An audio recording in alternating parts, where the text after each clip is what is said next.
Good afternoon everyone, and thank you for being here. I'd like to start off by acknowledging the traditional owners upon the land which we gather on here today. I thank the organisers for inviting me here in my capacity as a Youth Commissioner on the New South Wales Community Relations Commission. But first and foremost, I speak to you as somebody who 14 years ago came to Australia as a refugee from Iraq. And when thinking about what to talk about today, the thing that came to mind was what often people ask me, and that is, what were your experiences as a refugee and why did you choose to come to Australia?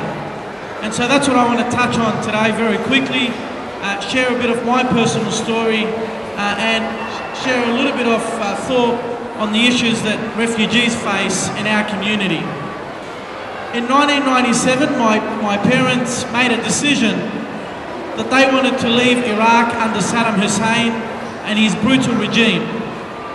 They wanted a better future for their kids. They didn't want us to be in the army or be prosecuted by simply expressing our freedoms. They didn't want their kids to be unemployed and living in poor living standards.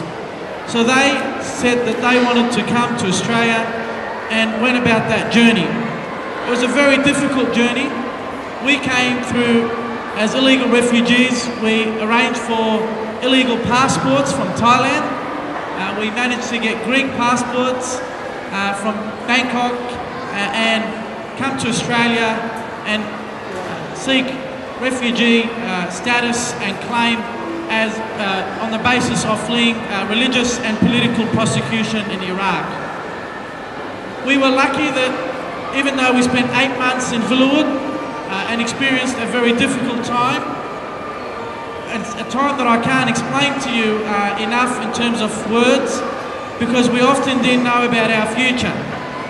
We didn't know what was going to happen to us. Were we going to be granted permanent residency, or were we going to be deported back to Iraq and face being persecuted by Saddam Hussein?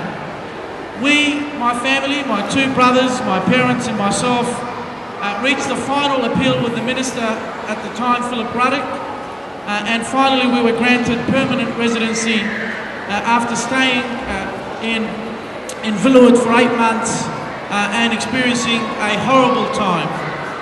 Psychologically and mentally, that was a very horrific experience.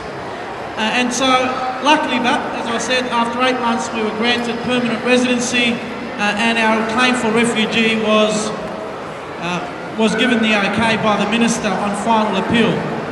I just want to highlight that often when this debate of refugees and asylum seekers, people are led to believe that people come for economic reasons. That represents a very small minority. Most people leave countries where poverty, sectarian violence, they simply want to come to flee violence, poverty and war. And that's what my parents were trying to flee in coming here. After being released from Villawood, you would think that life would all of a sudden be full of roses and one would be living in a heaven.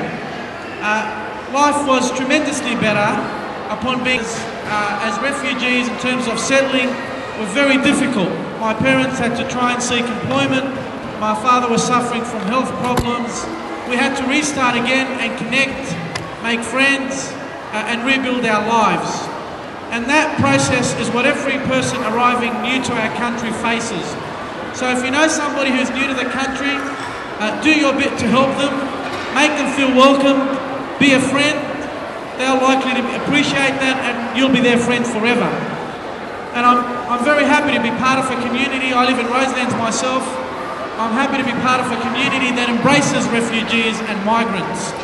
Because if you read an article in the Sydney Morning Herald on the weekend, it said while refugees find it hard to begin with, they go on to become our biggest contributors in our community. They become business people. Their kids become educated. They work as doctors, lawyers, and want to make Australia a better country. That doesn't surprise me because people come to this country wanting a better future. So they roll their sleeves and want to work hard. So please keep that in mind.